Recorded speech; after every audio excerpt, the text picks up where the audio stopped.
जय शनिदेव।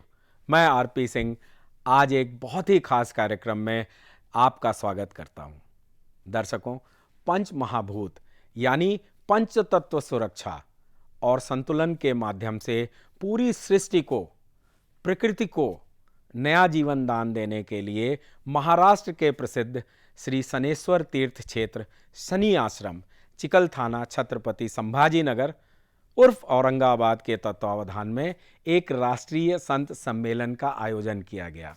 इस पंच महाभूत लोकोत्सव में होने वाले राष्ट्रीय संत सम्मेलन में भारत के अनेक राज्यों से संत, महात्मा, ज्ञानी, प्रवक्ता, आध्यात्म शिरोमणि विद्वान ने भाग लिया। पृथ्वी की उर्वरा शक्ति नष्ट होने से कैसे बचाएं, जल को कम होने से कैसे बचाएं, आकाश वायु प्रदूषण से हम कैसे मुक्त प्राप्त करें, इसी बढ़ती हुई अग्नि के ताप को हम कैसे कम करें आदि बहुत ही चिंताजनक विषयों पर विद्वानों, महात्माओं ने अपने विचार और सुझाव भी दिए और उपायों को भी प्रस्तुत किया। उनके विचार, ज्ञानवर्धक सुझावों को राष्ट्रहित में प्रति शनिवार को सुभारती टीवी के कार्यक्रम सुभारती संवाद डॉक्टर विभाश्री दीदी जी के साथ के कार्यक्रम में प्रसारित किया जा रहा है। महाराष्ट्र के छत्रपति संभाजी नगर औरंगाबाद के इस राष्ट्रीय संत सम्मेलन कार्यक्रम की आयोजक श्री शनि आश्रम छत्रपति संभाजी नगर महाराष्ट्र की संस्थापिका एस्ट्रोलॉजर साधिका श्री विभाश्री दीदी जी ही थीं। तो दर्शकों, कार्यक्रम की शुरुआत करते हैं और देखते हैं हमारी यह एक बहुत ही खास रिपोर्ट। शनि साधिका डॉक्टर विभाश्री दीदी जी का संक्षिप्त परिचय। आप महिलाओं को कर्म कांड कराने का, शनि पूजा का अधिकार दिलवाने वाली भारत की प्रथम महिला पुरोहित हैं। शनि देव से संबंधित सभी दोषों की ज्योतिष्य, पौराणिक व वैदिक पद्धति से शांति अनुष्ठान कराने वाली आप भारत की पहली महिला एस्ट्रोलॉजर हैं। 1997 में आपके स्वप्न दर्शन पर आधारित आप श्री शनि तीर्थ क्षेत्र बिरजापुर, धमधा, दुर्ग, छत्तीसगढ़ की आप संस्थापिका है। सन 2000 में स्थापित N2 सिडको शनि मंदिर छत्रपति संभाजी नगर की आप संस्थापिका हैं। 2005 में 4 एकड़ की भूमि में स्थापित श्री शनीश्वर तीर्थ क्षेत्र शनि आश्रम चिकल थाना छत्रपति संभाजी नगर महाराष्ट्र की आप संस्थापिका हैं। आपके इस शनि आश्रम में ही 24, 25, 26 जून 2023 को एक भव्य पंचतत्व महोत्सव पंच महाभूत लोकोत्सव का आयोजन हुआ था। पंचतत्वों की सुरक्षा और संतुलन के माध्यम से जीवन रक्षा के लिए इन पंचतत्व महोत्सव में राष्ट्रीय संत सम्मेलन का आयोजन हुआ। इस आयोजन के प्रथम दिन का दीप प्रज्वलन अनेक महामंडलेश्वरों, पीठाधीश्वरों ने मिलकर किया। द्वितीय व तृतीय दिन के दीप प्रज्वलन में शिवसेना सांसद माननीय श्री चंद्रकांत जी खैरे और बीजेपी के विधायक माननीय श्री हरिभाऊ बागडे जी ने भी भाग लिया। साथ ही औरंगाबाद महाराष्ट्र के कैबिनेट मंत्री माननीय श्री संदीपान भुमरे, कैबिनेट मंत्री माननीय श्री अतुल सावे जी, केंद्रीय वित्त मंत्री माननीय श्री भागवत कराड़ जी, विधायक श्री संजय सिरसाट जी, विधायक श्री प्रदीप जायसवाल जी, विधायक श्री तनवानी जी जैसे आदि अनेक प्रसिद्ध राजनेताओं ने भी आयोजन में अपना पूर्ण समर्थन दिया। संपूर्ण कार्यक्रम का आयोजन और संचालन प्रसिद्ध एस्ट्रोलॉजर साधिका डॉक्टर विभाश्री दीदी जी ने ही किया, जिनके व्यक्तिगत निमंत्रण पर भारत के अनेक राज्यों से 100 से भी अधिक संत, महात्मा, सदगुरु, आध्यात्म शिरोमणि श्री शनि आश्रम छत्रपति संभाजी नगर महाराष्ट्र की पावन भूमि के संत सम्मेलन में पधारे थे और पूरे महाराष्ट्र क्षेत्र से भी लगभग 500 संत, महात्माओं, प्रवक्ताओं, विद्वानों ने भी इस आयोजन में भागीदारी निभाई और प्रमुख वक्ताओं ने अपने अपने उद्बोधन से लोगों को मंत्रमुग्ध भी किया, जिसमें कोल्हापुर महाराष्ट्र के कनेरी मठ के पीठाधीश्वर स्वामी अदृश्य काट सिद्धेश्वर स्वामी जी, अखिल भारतीय भारतीय गौ सेवा संघ रायपुर छत्तीसगढ़ के प्रमुख दूधाधिधारी मठ के मठाधीश महामंडलेश्वर श्री राजेश्री महंत श्री राम सुंदर दास जी महाराज प्रमुख थे। साथ ही बीजेपी के राष्ट्रीय प्रवक्ता श्री सुधांशु त्रिवेदी और नारी रत्न राजेश्वरी मोदी उर्फ राज दीदी नारायण रैकी सत्संग परिवार मुंबई ने अपनी ओजस्वी मोटिवेशनल वाणी से सभी को मंत्रमुग्ध किया। 3 दिनों में 30 से अधिक वक्ताओं को सुनने का सौभाग्य मिला। शनि साधिका डॉक्टर विभाश्री दीदी जी के द्वारा संचालित इस राष्ट्रीय संत सम्मेलन की ज्ञानवर्धक झलकियां शनि साधिका दीदी जी के ही ज्ञानवर्धक कार्यक्रम सुभारती टीवी के सुभारती संवाद साधिका डॉक्टर विभाश्री दीदी जी के साथ कार्यक्रम का महत्वपूर्ण हिस्सा भी बनी। 26 जून को शनि साधिका डॉक्टर विभाश्री दीदी जी के जन्मोत्सव के उपलक्ष्य में यह राष्ट्रीय संत सम्मेलन का आयोजन किया गया था। इसीलिए सभी संतों ने मिलकर दीदी जी को भरपूर मंत्रों द्वारा पुष्प वर्षा के साथ अपना अपना आशीर्वाद दिया। सुभारती टीवी के सीईओ श्री आरपी सिंह जी सपरिवार मैडम विभा सिंह सहित इस आयोजन में उपस्थित थे। साथ ही प्रोड्यूसर श्री गुंजेश ओझा जी सहित सुभारती टीवी की टीम की ओर से साधिका दीदी जी को स्पेशल पुष्पहार पहनाकर उनका सत्कार किया। इस पूरे त्रिदिवसीय संत सम्मेलन में साधिका डॉक्टर विभाश्री दीदी जी की सुपुत्री अभिनेत्री विभूति शर्मा जी ने अपना महत्वपूर्ण योगदान दिया और सभी संत महात्माओं अतिथियों की स्वागत व्यवस्था को संभाला।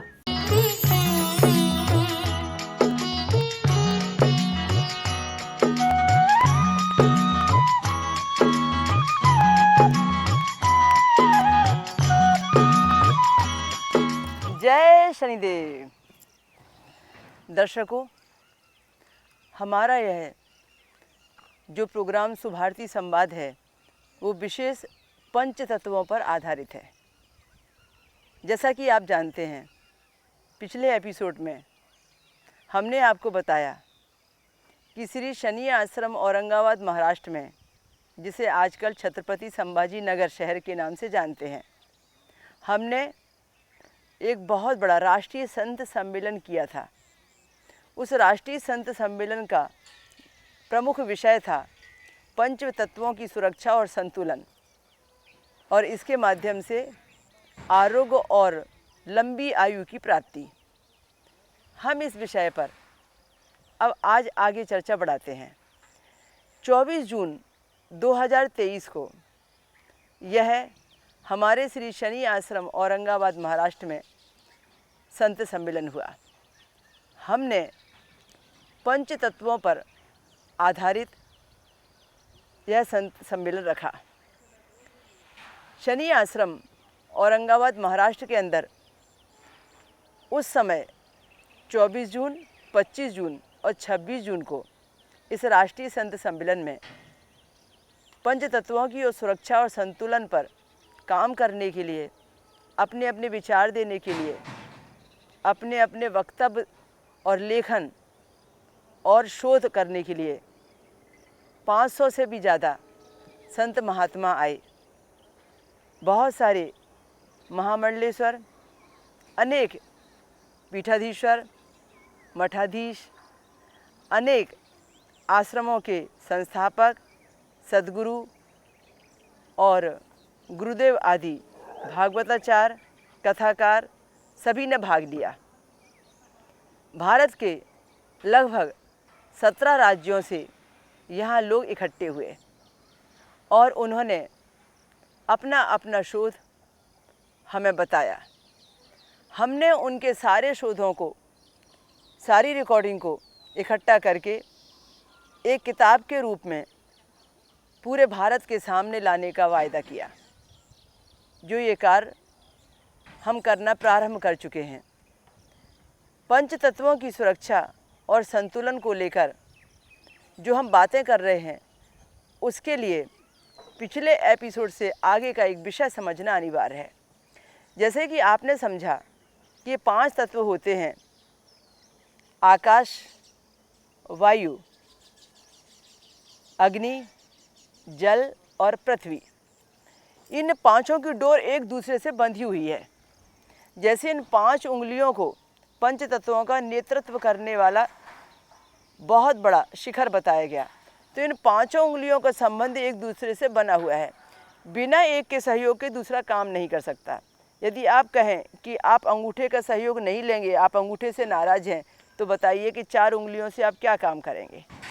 आप कहते हैं कि आप तर्जनी से सहयोग नहीं लेंगे, यानी किसी एक तत्व से सहयोग नहीं लेंगे। तर्जनी भी एक तत्व है, अंगूठा भी एक तत्व है, तो आप इन 3 उंगलियों से कैसे काम करेंगे। बिना किसी के सहयोग के पंच तत्व हो या कोई 5 उंगलियों की बात हो, एक दूसरे के सहयोग के बिना हम कुछ कर नहीं सकते। तो ये पांचों तत्व जो हैं, जिन्हें हम 5 उंगलियों से समझ सकते हैं, ये एक दूसरे के पूरक हैं और एक दूसरे में विलीन भी हैं और एक दूसरे के सहयोगी भी हैं। आकाश यदि है तो ही वायु है, और वायु यदि है तो ही अग्नि है, और अग्नि यदि है तो ही जल है, और जल का महत्व है तो पृथ्वी है। बिना पृथ्वी के जल कहाँ से। तो इस तरीके से सब एक दूसरे पर निर्भर हैं और एक दूसरे के पूरक हैं। तो आज जो हम आपको बताने जा रहे हैं कि हमारी 5 इंद्रियां होती हैं, और उन 5 इंद्रियों का एक एक तत्व कारक होता है। पंच तत्व जैसे आप अभी जान चुके हैं, जो पूरा ब्रह्मांड में है वही हमारे पूरे शरीर के अंदर में है। जो भी इस विश्व ब्रह्मांड की रचना है, जितने जितने परसेंट इस विश्व ब्रह्मांड में इन 5 तत्वों की उपयोगिता है, उतने उतने परसेंट हमारे शरीर के अंदर में ये 5 तत्व मौजूद हैं, ना कम ना ज़्यादा। तब हम देखते हैं कि जैसे जैसे इस विश्व ब्रह्मांड में ये पंच तत्व बहुत फलते फूलते हैं, वैसे ही हमारा जीवन खुशहाल होता है, हम आरोग्यवान और आयुष्मान हो जाते हैं। जैसे वो तत्व दिक्कत में प्रदूषण से भरे होते हैं, वैसे वैसे हम भी तकलीफ़ों का सामना करते हैं, आयु घटाते जाते हैं, रोग बढ़ाते जाते हैं। ये हम जान चुके हैं पिछली बार। तो 5 जो इंद्रियां हैं वो पांचों तत्वों पर, और 5 जो तत्व हैं वो पांचों इंद्रियों को संचालित करते हैं। जैसे आप जानते हैं हमारी 5 इंद्रियां में दृश्य इंद्रिय, यानी जिससे हम देखते हैं, जिसे हम आँखें कहते हैं। श्रवणेंद्रिय, यानी जिसे हम कान कहते हैं, जिससे हम सुनते हैं। घ्राणेंद्रिय, जिससे हम सूंघते हैं। स्वादेंद्रिय, जिसमें हम खाते हैं और स्वाद लेते हैं, जिसे हम जिह्वा कह सकते हैं। और स्पर्शेंद्रिय, जिसे हम त्वचा कहते हैं, जिससे हम स्पर्श करते हैं। यदि आकाश तत्व अपना काम करना बंद कर दे तो आपको सुनाई नहीं देगा। आज अब जो सुन पा रहे हैं वो आकाश तत्व के कारण है। हमारी श्रवणेंद्रियों पर पूरी कमान आकाश तत्व की है।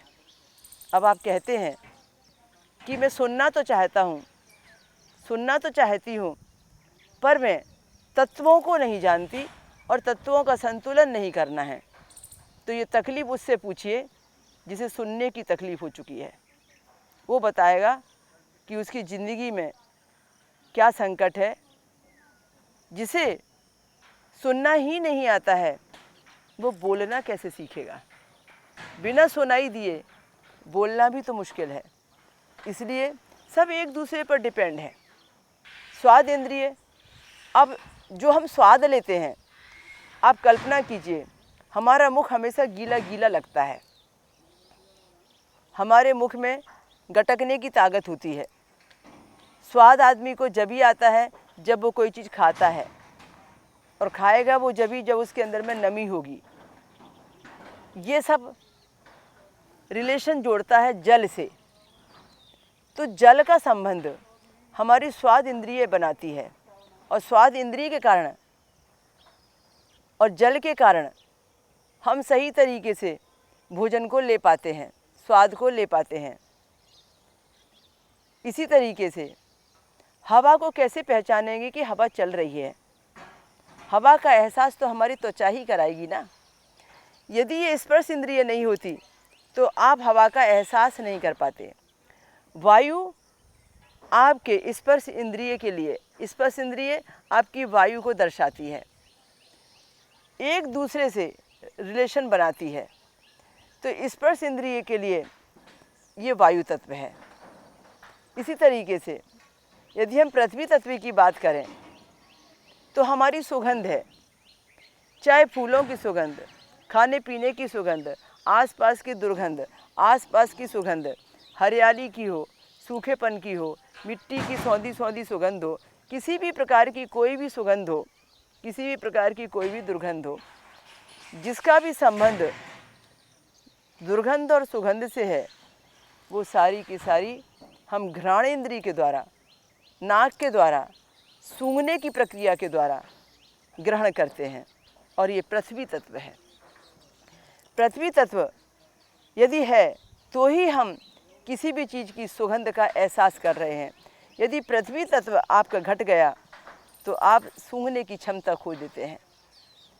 और जब व्यक्ति का अंतिम समय आता है, जब व्यक्ति के जीवन में वह विदाई का समय आता है, जिसे हम वैकुंठ धाम को जाने की बात कहते हैं, मोक्ष पर प्राप्त होने की बात कहते हैं, जिसे हम जीवन का अंतिम क्षण कहते हैं, तो पंच तत्व निर्मित यह शरीरा। तो ये पांचों तत्वों से जो निर्मित है ये शरीर, ये पांचों तत्व धीरे धीरे धीरे धीरे इन पांचों इंद्रियों से अलग होना चालू कर देते हैं। इन पांचों इंद्रियों का अपना स्पर्श करना बंद कर देते हैं। इन पांचों इंद्रियों से कनेक्ट होना बंद कर देते हैं। जैसे ही पांचों इंद्रियों से इन पंच तत्वों ने अपने कनेक्शन कट कर लिए, जैसे कि किसी पावर हाउस से कोई इलेक्ट्रिक सप्लाई हो रही थी और अचानक उस पावर हाउस से वो वायर कट हो गया तो इलेक्ट्रिक की सप्लाई ख़त्म हो गई। ठीक इसी प्रकार से जैसे ही इन पंच तत्वों से हमारी ये पंच इंद्रियाँ कनेक्शन काट देती हैं, वैसे ही हमारे जीवन में हमें सुनाई देना बंद कर देता है। जीवन के अंतिम समय में हमें दिखाई देना बंद कर देता है। हमें सूंघने की क्षमता ख़त्म कर देता है। हम कोई भी चीज़ में सुगंध और दुर्गंध का एहसास नहीं कर पाते हैं। हमारे स्पर्श का एहसास हम खो देते हैं। किसी चीज़ में हमें फिर स्वाद नहीं आता है और फिर लगता है कि अब व्यक्ति अपने जीवन के अंतिम चरण पर जा रहा है। और एक स्थिति ऐसी आती है जब ये पांचों इंद्रियां काम करना बंद कर देती हैं, जब ये पांचों तत्व उसके साथ सहयोग करना बंद कर देते हैं, तो वह व्यक्ति पंच तत्व में विलीन हो जाता है। जैसा कि कहा, चिति जल पावक गगन सबीरा, पंच तत्व निर्मित यह शरीरा। यह शरीर आकाश तत्व से, वायु तत्व से, अग्नि तत्व से, जल तत्व से और पृथ्वी तत्व से जो मिलकर बना है, वह इन पांचों तत्व में फिर विलीन हो जाता है। कहते हैं ये शरीर मिट्टी है, तो मिट्टी में मिल जाती है और उसके बाद में आकाश तत्व में वह विलीन हो जाता है। तो ये तो मैंने छोटे से उदाहरण के द्वारा पंच तत्व की उपयोगिता और पंच तत्वों से पंच इंद्रियों का कनेक्शन बनाने और बताने का प्रयास किया कि कितना आवश्यक है इन पंच तत्वों को संतुलित बना के चलना, न कम न ज़्यादा। खुराक से ज़्यादा भोजन करेंगे तो तकलीफ़ पाएंगे, भूखे रह जाएंगे तो भी तकलीफ़ पाएंगे। हमारी खुराक के अनुसार, आवश्यकता के अनुसार तो हमें सब चाहिए ही चाहिए। यदि ये ज्ञान जो वेदों में भरा पड़ा है हम पहले प्राप्त कर लेते, दुनिया में पहले गया बाद में हमारे पास आया और वह भी अभी तक हमें पूरी तरह से ज्ञात नहीं हुआ, यदि हम ये पहले से प्राप्त कर लेते तो आज हम बहुत सारी बीमारियों पर नियंत्रण कर लेते और लोग दीर्घायु होते। तो मेरा कहना यह है कि मैं जिस राष्ट्रीय संत सम्मेलन की आपसे बात कर रही थी, जहां मैंने शुरुआत की थी आपसे कि यह राष्ट्रीय संत सम्मेलन 24 जून, 25 जून और 26 जून को जिस आश्रम की मैं संस्थापिका हूं, श्री शनि आश्रम औरंगाबाद महाराष्ट्र में यह सम्मेलन मैंने कराया। इस सम्मेलन में भारत के अनेक क्षेत्रों से बहुत बड़े विद्वान, वैज्ञानिक, पीठाधीश्वर, मठाधीश, गुरु, सदगुरु सभी लोगों ने भाग लिया और हम हर एपिसोड में किसी एक संत का वक्तव्य झलकी के रूप में, ज्ञानवर्धक अमृतवाणी के रूप में आप तक पहुंचा रहे हैं कि आप पाएंगे कि जो हमें पहले ज्ञात होना चाहिए था वह विलम्ब से ज्ञात हुआ, पर जो ज्ञात हुआ वह हमारे लिए नेत्र खोल देने वाला था, हमारी ज़िंदगी में नया सवेरा लाने वाला था। तो सुभारती संवाद के इस कार्यक्रम में हम आज फिर आपको संत सम्मेलन में जो शोध हुए, जो अमृत वचन हमने संतों से प्राप्त किए, उसकी एक कड़ी आज फिर से आपको सुनाने जा रहे हैं, दिखाने जा रहे हैं, जिसका लाभ आप अपने जीवन में अवश्य उठाइए। हवा जो है, अब पानी खत्म होगी तो जीव सृष्टि कैसे रहेगी? पानी ही नहीं ऊपर, जीव सृष्टि खत्म हो गई। पेड़ काट दिया, उष्णता बढ़ने लगी। अब जो उष्णता है इसमें और 4 डिग्री यदि उष्णता बढ़ेगी तो 4 फीट की मिट्टी पूरा रेती बन जाएगी, उसमें कोई भी एक भी चीज नहीं उगेगी, कोई फसल नहीं आएगी। बड़े बड़े पेड़ ही रहेंगे, उसको छोड़ के सब खत्म हो जाएंगे। ये स्थिति हमने लाई। अब कुछ 46 डिग्री तक हम पहुंचे हैं, इसमें 4 डिग्री बढ़ के 50 डिग्री हो गए तो जो जमीन जिस पर हम बैठे हैं आज हरा भरा देखते हैं, ये 4 डिग्री बढ़ते ही सब खत्म होने वाले है। हमारे शरीर पे एक बाल नहीं बचने वाली है, हमारे शरीर में एक हड्डी भी ठीक ठाक रहने वाले नहीं है। ऑस्टियोपोरोसिस हो जाएगा हमें सबको, स्किन डिजीज होने लगेंगे। आज ही आप देखेंगे तो गांव में पूरा तहसील में एक हॉस्पिटल हुआ करता था, आज एक गांव में 10-10 हॉस्पिटल होने लगे। ये सब ये पंच महाभूतों की असंतुलन के कारण हुआ।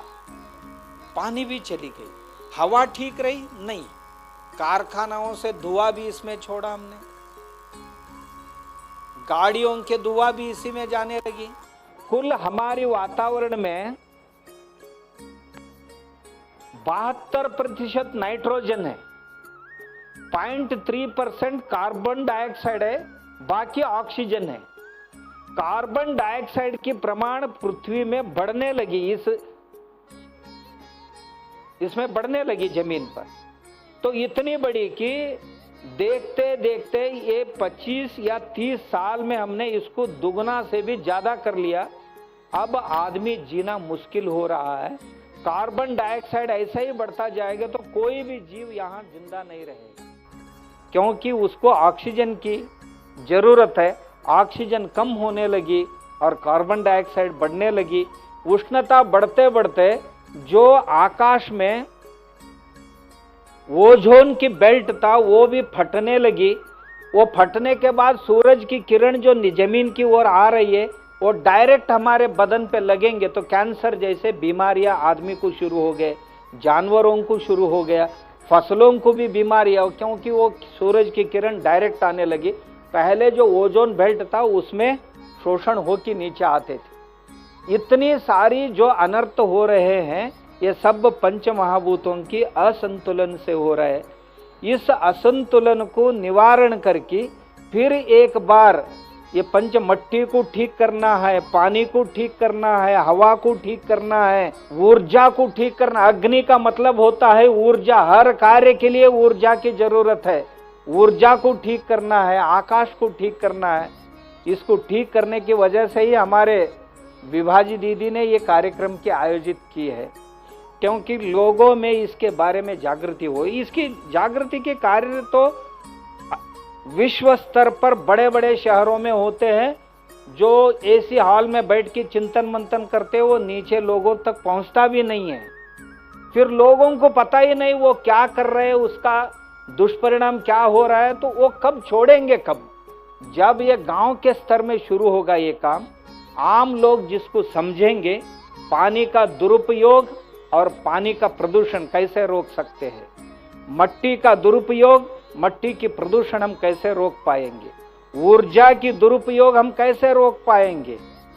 हम वायु का प्रदूषण और वायु का दुरुपयोग कैसे छोड़ेंगे? आने वाले दिन ऐसे रहेंगे। आप अभी कोविड में देखा है, यहाँ ऑक्सीजन कम हो जाएगा, कार्बन डाइऑक्साइड बढ़ेगा, तो हम जाते वक्त, चलते वक्त जमीन पे पीठ पे एक ऑक्सीजन सिलेंडर बांध के चलने की स्थिति आ जाएगी कई सालों के बाद। इतना नहीं, हमें वैज्ञानिकों ने ये बताया है 2030 तक की समय दिया है, अभी उसके लिए ज्यादा समय नहीं है। आने वाले 8-10 साल में इस पंच महाभूतों की जो संतुलन है इसको ठीक करेंगे तो आप जी पाएंगे, नहीं तो आप भी नहीं जिएंगे, दूसरे भी कोई जी नहीं पाएंगे। यह सूचना हमें दिया है।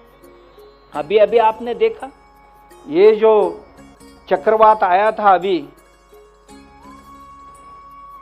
ये चक्रवात कितना भयानक था आप लोगों ने सुना कि नहीं मुझे मालूम नहीं है। ये चक्रवात की गति 220 किलोमीटर की घंटा, हर घंटा 220 किलोमीटर की गति थी। अभी जो बिफरजाय, जो 8 दिन पहले चक्रवात आया था गुजरात में, राजस्थान में, जो नुकसान करवाया, आप कल्पना भी नहीं कर सकते। इसका डेप्थ था कितने किलोमीटर होगा? 16 किलोमीटर था जमीन से, समुद्र लेवल से लेकर 16 किलोमीटर तक इसका प्रेशर था। 16 किलोमीटर हाइट तक ये चक्रवात चल रहा था। इस दायरे में जो भी आता है उसको सबको ध्वस्त करने के काम इसी बिफरजाय ने की। और इस चक्रवात की वजह से हमारी जो खरीफ की मानसून जून 7 तारीख तक आना चाहिए था, वो अब कितने दिन आगे जाएगा कोई नहीं बता सकते। अब कोई कह रहे, वैज्ञानिक कह रहे हैं ये जल्दी नहीं आने वाले बारिश, क्योंकि फिर एक बार ह्यूमिडिटी यहाँ तैयार होना चाहिए, आर्द्रता तैयार होना चाहिए, तब ये बारिश होगा।